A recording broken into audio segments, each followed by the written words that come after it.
Okay, hi everybody, we're back. And now what we're going to do is we're going to have a look at compound microscopes,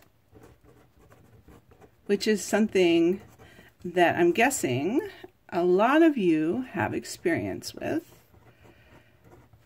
because you've probably all taken more biology lab classes than I have. I haven't taken biology since I was in grade 9, a long time ago. So, a compound microscope is somewhat similar to a refracting telescope in design in that it uses two converging lenses, but the location of the lenses is different because now what you want to do is magnify an object that's very close to the objective, whereas with a refracting telescope you were trying to magnify an object that was far away from the objective. So what we're going to do is I'm going to do my best job to try and freehand a ray diagram to show you what this looks like. So this is a two-lens system. So as usual, we're going to start by drawing our optical axis. Here we go. So there's our optical axis. And I'm going to do it one lens at a time. So we're going to start with the first lens. Here's our first converging lens, which we're going to call the objective because it's the one next to the object. Okay, similar to a telescope.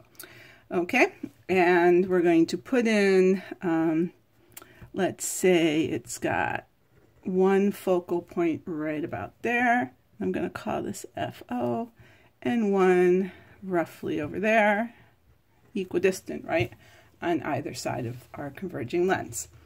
Okay.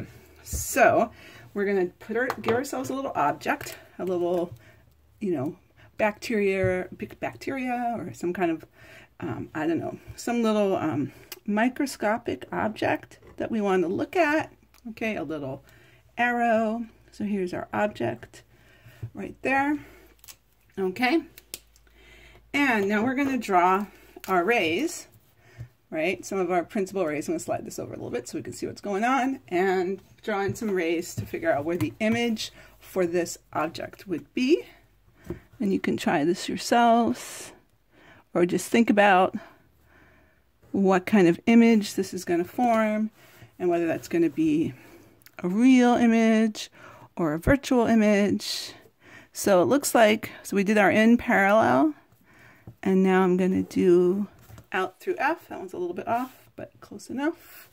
Okay, and then I'm going to do in through F, bit like that. Okay, not quite straight that one, but close enough. Okay, and notice it doesn't actually go through the lens, but that's okay. You can still draw that ray. And now I'm going to go as best as I can out parallel. So there we go. So what do we end up with? We end up with an image, an inverted image, and the light rays actually go to the image. So this is a real image. So there's our real image. And I'm going to call this image 1. So here's our real image. That's the image created by the objective lens. All right, so now what you do if you want to make a compound microscope is essentially what's happening now is your real image becomes the object for the second lens, and we want the second lens to act like a magnifying glass. So that means that we need the object to fall closer to the lens than the focal length. So one idea is that you might get something kind of like this. And like I said, I'm going to do my best to sort of freehand this. So imagine you've got, here's a second lens. I'm going to draw it big just for fun. Okay. It's usually a bigger lens. It doesn't have to be. And now this is our eyepiece. I'll write that up here. Eyepiece. Okay. And it has to fall closer to the eyepiece, okay, than the focal length. So I'm going to put the eyepiece focal length maybe about here. So there's the eyepiece focal length, and then similarly it's equidistant So it's about roughly there on the other side, something like that. And now we're going to figure out where our final image is, which hopefully will show up on the page. It's a little hard to predict when you're freehanding this, if it's going to show up on the page or not. But the ray I'm going to use, I'm going to actually continue this one that's going parallel here. So I'm going to go in parallel and then out through F, like that. Remember, it's a converging lens, so the ray converges towards. Okay, and then I'm going to draw my second ray. I'm going to draw the easy one, which is the one that goes straight through the middle of the lens and comes out the other side straight, right? So there's your two outgoing rays, and you can see that they're diverging. So that means that the actual image is virtual and is on the other side. And so if I extend these two guys, so I'm going to make this one extend, I'm going to do a dotted line like that, and I'm going to extend this one, and you can see here how much magnification you get. Quite a bit of magnification. They intersect somewhere over here, and so that means that my final image is going to be something like this. It's going to be over here. It's going to be inverted. So I get this inverted virtual image, which I'm going to call image 2. Okay, so this is a virtual image, right? Because the rays don't actually crisscross there. They just look like, these two rays look like they came from that point. So you can see how you get additional magnification when you add that second lens, that eyepiece lens. Okay, so now to calculate or give a number to how much magnification you have, the way we typically do it here is we are going to, just to make our lives a little bit easier, we're going to look at the size of the magnification. So we're not going to worry about the fact that the final image here, image 2, is inverted relative to 1. Okay, at least for this formula, but you can look at it that way and then you'll pick up a minus sign. Okay, but we'll do the absolute value here of the magnification, and it's a product of the magnification, the angular magnification of the eyepiece, and the absolute value of the linear magnification of the objective. Okay, so we're going to multiply those two quantities to get our overall angular magnification.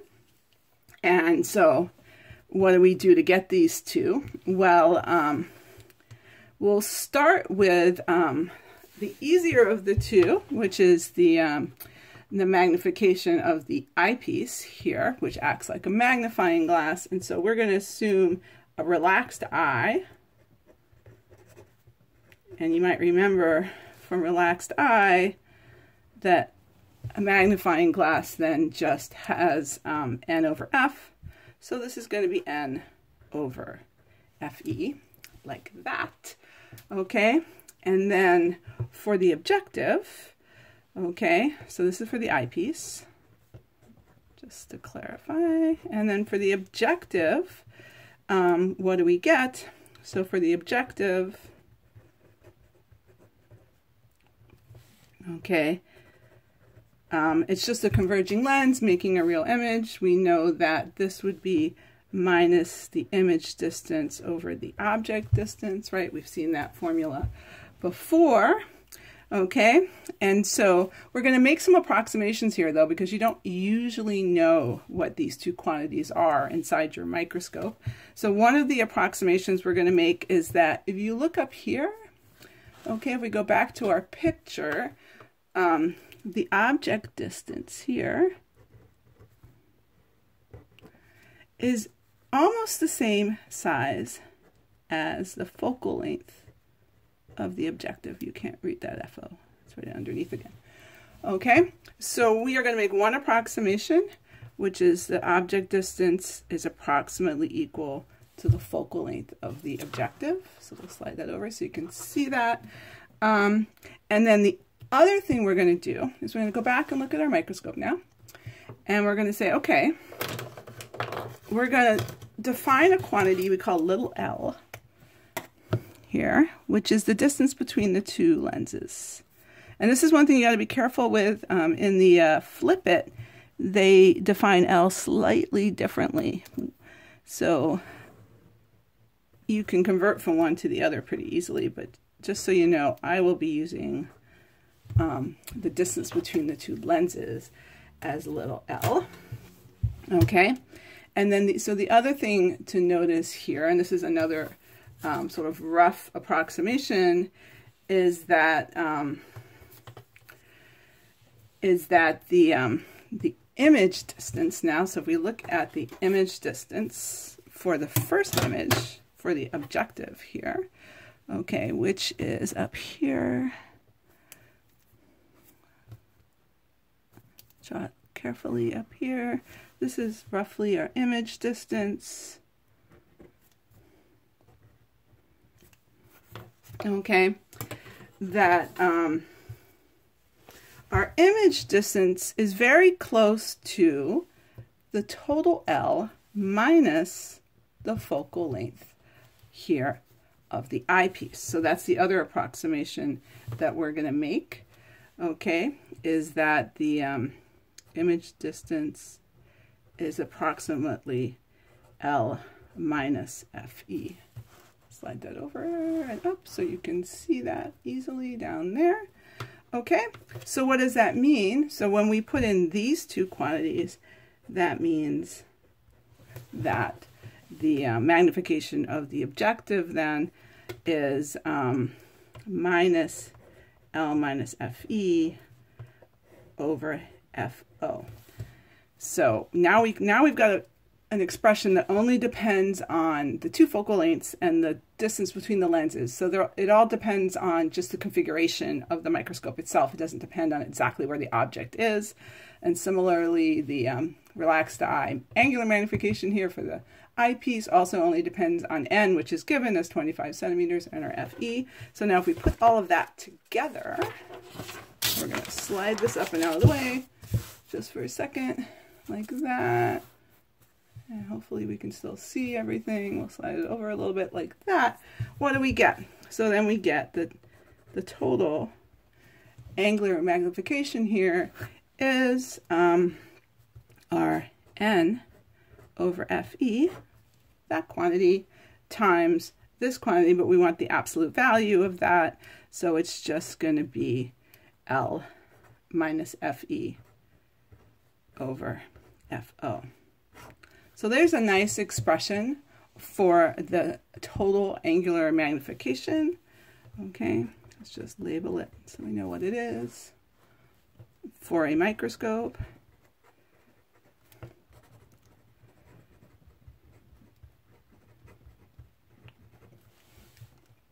Great. All right, now sometimes we even simplify it even further, because oftentimes the two lenses, so if we go back and look at our two lenses here, the two lenses are so far apart that L is much, much, much bigger than either of the two focal lengths. So in that case, okay, so if L is much, much, much bigger than FO or FE, okay, then basically L minus FE is essentially just L. And you can get an even simpler expression for the total magnification here, and that would be this, that the total magnification then, and this is sort of an approximation, is basically L minus FE becomes L, and so it's just N times L over the product of the two focal lengths, FE and FO. And so that's an overall good approximation. It's what Flip It ends up with as well, roughly. And I'm also going to circle this one because either of these are valid ways to find the magnification for a given microscope. All right, so we'll stop at that point for now.